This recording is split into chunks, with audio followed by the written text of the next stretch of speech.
Super பவர்னு தோணுது. Single சைல்டா வளர்ந்தது. நான் காத்து மாதிரின்னு சொல்லுவேன். என்ன பறவையோட குணமே பறக்கிறதாண்டா, அதை பறக்க விடு. That stereotype has not change அப்படிங்கிற மாதிரி ஒன்று இருக்குல்ல.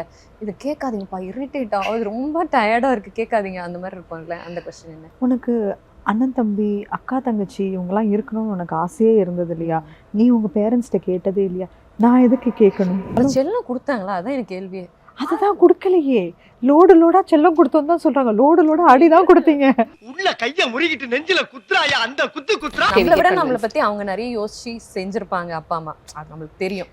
ஸோ அதே மாதிரி எல்லார்கிட்டையும் எதிர்பார்ப்போம். அடம் பிடிச்சோன்னு வைங்களேன், உனக்கு ஒரு பொண்ணா வளர்ந்து ரொம்ப செல்லம் கொடுத்துட்டோம் நாங்க, அதனால நீ அடம் பிடிக்கிற, இது உனக்கு அது தப்பு. ஓ அப்படியா விஷயம்? அது வேற சொல்லுவாங்க, சொந்த பந்தமே தெரியல உங்களுக்கு, ரிலேஷன்ஷிப்பே தெரியல, அதுக்காக ஆமா போட்டு வைக்கிறது. ஒரு இடத்துல மாமாவா இருக்கிறவரை சித்தப்பான்னு கூப்பிட்டு தப்புலாம் நடந்திருக்கு. சித்தப்பு நீங்க எப்போ வந்தீங்க?